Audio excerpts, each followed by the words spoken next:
Hello friends, चलिए शुरू करते हैं आज और जानने की कोशिश करते हैं कि निफ्टी और बैंक निफ्टी में कल क्या लेवल देखने को मिल सकते हैं।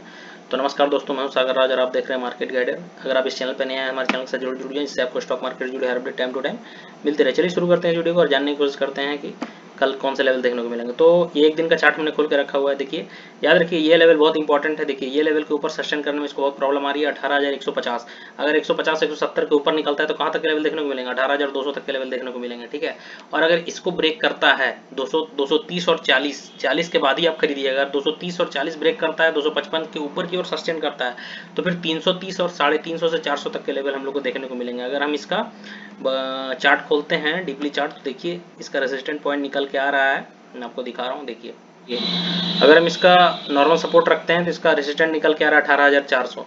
तो मार्केट हो सकता है इस लेवल में 18,400 तक ये जानने की कोशिश करें। 370 380 ये इसका रेजिस्टेंट निकल के आ रहा है, 400 तक रेजिस्टेंट निकल के आ रहा है। तो कल हम क्या मूव पे ध्यान रखेंगे? कल हम इस मूव पे ध्यान रखेंगे। मैंने आपको क्या बताया था? इस मूव पे ध्यान रखेंगे कि इसके ऊपर सस्टेन करना चाहिए, इस लेवल को ब्रेक करना चाहिए। अगर इस लेवल को ब्रेक करता है तो हमें 18,350 से 400 तक के लेवल देखने को मिल सकते हैं। ये हुआ निफ्टी का। ठीक है, और इस लेवल पे कॉशस भी रहना है, क्योंकि क्रूड भी बहुत महंगा है, रिटेल की इन्फ्लेशन में भी खतरा मंडरा रहा है, और तो हमें इस लेवल पे काफ़ी सतर्क रहना है और लेवल्स पे काम कीजिए। लेवल्स अगर ब्रेक करते हैं तो लेवल्स ब्रेक करने, अगर ब्रेक डाउन होती है तो कौन से लेवल इंपॉर्टेंट रहेंगे? याद रखिए, अभी इसका नॉर्मल सपोर्ट अगर बन के आ रहा है तो यही आ रहा है। नॉर्मल सपोर्ट अगर इसका हम रखेंगे तो 18,080 रुपये। ठीक है, यही इसका सपोर्ट बन के आ रहा है। अगर इसको ब्रेक करता है तो 18,000 और 17,980 तक के लेवल हम लोग को देखने को मिलेंगे। तो चलिए, ये तो हुआ निफ्टी का। अब चलिए बैंक निफ्टी के बारे में डिस्कस करेंगे, बैंक निफ्टी में जानने की कोशिश करेंगे। तो ये याद रखिएगा, बैंक निफ्टी में हायर लेवल पे सस्टेन नहीं कर पा रहा है, इस बात का ध्यान रखिएगा। ठीक है, कल किसी भी कारणवश 38,790 इसके ऊपर अगर बना हुआ रहता है तो ही हम खरीदारी करेंगे, और फिर 890 और 39,000 तक के लेवल देखने को मिल सकते हैं। देखिए याद रखिएगा, इसको सस्टेन करने में काफ़ी प्रॉब्लम आ रही है। ठीक है, देखिए इस लेवल को सस्टेन करने में काफी प्रॉब्लम आ रही है। 38,787 के ऊपर की क्लोजिंग नहीं दे पा रहा है। देख रहे हैं, रेड कैंडल बनी हुई है। अगर ये 38,300, 38,500 और 38,300 ये ब्रेक करता है तो 38,000 क्या 37,500 तक ये आ जाएगा आराम से। मैं क्या कर रहा हूँ?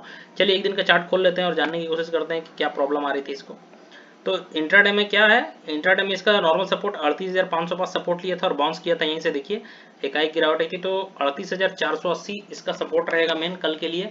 अगर इसको ब्रेक करता है तो 38,150 और 38,000 तक के लेवल देखने को मिलेंगे। 38,300 पे ठीक ठाक सपोर्ट है नॉर्मल, लेकिन इसका मेन सपोर्ट 38,145 है, जो इसका परसों का लो है। ठीक है, तो ये बात का ध्यान रखिएगा। और इसका रेजिस्टेंट कवर क्या करेगा? रेजिस्टेंट कवर क्या करेगा? 38,790 के ऊपर सस्टेन करने में इसको प्रॉब्लम आ रही है। देखिए 38,770 तक का लेवल है, 38,770 के ऊपर जाने में सस्टेन नहीं कर पाया था। देखिए यहाँ भी कोशिश किया था लेकिन सस्टेन नहीं कर पाया और हमें सेलिंग देखने को मिली। 38,577 के आसपास की क्लोजिंग है इसकी। ठीक है, क्लोजिंग भले ही 635 पे किया है, लेकिन ये देख रहे हैं ना 577 पास। तो 500 के नीचे की अगर कल ये 500 के नीचे जाता है तो काफ़ी खतरा मंड रहेगा बैंक निफ्टी में, और 38,000 तक के लेवल देखने को मिलेंगे अगर 300 भी ब्रेक कर देता है तो। और रेजिस्टेंट तो मैंने आपको बता ही दिया। खरीदेंगे हम कब? खरीदेंगे हम लोग 38,790 के ऊपर अगर सस्टेन करता है तो फिर आप 900 और 950 39,000 तक भी खेल सकते हैं। ठीक है, ये निफ्टी बैंक निफ्टी हुआ। अब चलिए कुछ स्टॉक के बारे में डिस्कस करेंगे और जानेंगे कि कौन से लेवल देखने को मिल सकते। चलिए टाटा मोटर के बारे में डिस्कशन करते हैं। टाटा मोटर का चार्ट का एनालिसिस करते हैं कि टाटा मोटर में क्या क्या लेवल देखने को मिल सकते हैं हम लोग को। देखिए टाटा मोटर की क्लोजिंग कहाँ आई है? यहाँ आई है। ठीक है, तो इसका मेन रेजिस्टेंट का वर्क कौन सा करेगा? इसका मेन रेजिस्टेंट का वर्क करेगा अब यहाँ देखिए। अगर नॉर्मल रेजिस्टेंट हम लोग मांगते हैं तो रेजिस्टेंट का लेवल यही इसका है।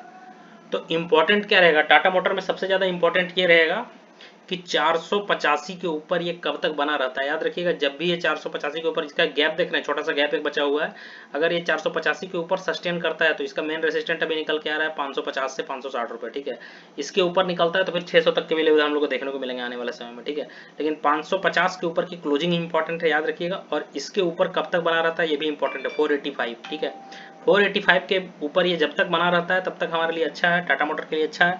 और जहां इसके नीचे क्लोजिंग आई फिर डायरेक्ट सपोर्ट हम लोग का ये बन जाएगा। देखिए समझ रहे हैं ना, क्योंकि यही रेसिस्टेंट ब्रेक किया था, यही रेसिस्टेंट ब्रेक किया था, उसके बाद यही सपोर्ट का काम करेगा। ठीक है, strong support zone resistant cover 470 480 के ऊपर अगर बना रहता है तो टाटा मोटर में काफी अच्छे लेवल हम लोग को आगे भी देखने को मिल सकते हैं।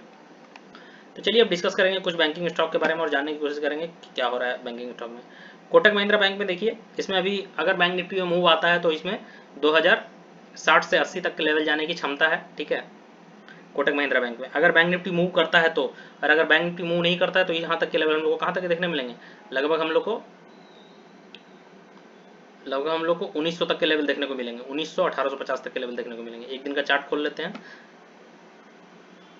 देखिए ये लेवल को क्रॉस करने में दिक्कत आ रही है 2020 2015, ये लेवल को क्रॉस करने में काफ़ी प्रॉब्लम आ रही है कोटक महिंद्रा बैंक को। और अगर इसका सपोर्ट का बात करेंगे तो खरीदारी कहाँ से आती है, 2000 1990 और 2000 के बीच में जब भी आता है यहाँ से खरीदारी आती है। चलिए अब कुछ दूसरे बैंक के बारे में बात करेंगे। ICICI बैंक के लेवल मैंने बताए थे, ठीक है। ICICI बैंक में याद रखिएगा ये ज़्यादा रनअप नहीं दिया है, लेवल से रनअप तो दिया है लेकिन उतना ज़्यादा रनअप नहीं दिया है, ठीक है। तो इसके लेवल कौन से इंपॉर्टेंट रहेंगे, इसके लेवल इंपॉर्टेंट रहेंगे 695 से 700 रुपये। इसको अगर ब्रेक करता है तो 680 तक के लेवल देखने को मिलेंगे। और अगर इसको ब्रेक नहीं करता है तो याद रखिएगा बैंक निफ्टी मूव आता है तो यहाँ भी हम लोग को 725 से 730 तक के लेवल देखने को मिलेंगे ऊपर लेवल में। FI और DIH के डाटा भी काफ़ी खराब आ रहे हैं, आप देख सकते हैं, ठीक है। दबा के बेच रहे हैं वो लोग, ठीक है।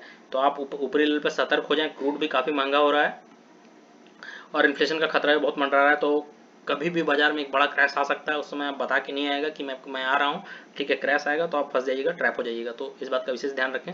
चलिए अब डिस्कशन करते हैं इंडस बैंक के बारे में। तो इंडस बैंक में मैं बोल रहा हूँ रेसिस्टेंट को ये ब्रेक नहीं कर पा रहा है। मैंने कल भी बताया था कि 1201 1205 ये अगर जैसे ही क्रॉस करता है 1220 से 1225 तक के लेवल देखने को मिलेंगे, ठीक है। तो इसको ये क्रॉस नहीं कर पा रहा है, देखिए, ठीक है। देखिए 1190 जब भी आ रही है इसमें प्रॉब्लम, 1190 जब भी आने की कोशिश करता है इसमें सेलिंग आ जाती है।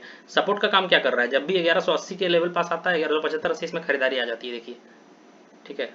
10 रुपये का मूव आपको कभी भी मिल जाता है इसमें। HDFC बैंक में देखिए ये भी इंटरेस्टिंग लेवल पे खड़ा है, 1655-60 जब तक क्रॉस नहीं करेगा इसमें हमें उतने अच्छे लेवल देखने को नहीं मिलेंगे। देखिए ये इंटरेस्टिंग, इस लेवल पे बाई करना हमारे ख्याल से ठीक नहीं है। अगर बैंक निफ्टी गिरावट आती है तो गिरावट कहाँ तक आएगी, देखिए फिर इसको कहाँ तक ले आएगा, 1530 तक के लेवल पे तुरंत ले आएगा। अगर बैंक निफ्टी में गिरावट आती है तो इस बात का विशेष ध्यान रखना है और इसको ध्यान में रखते हुए हम लोग को अपना अगला ट्रेड लेना है, ठीक है।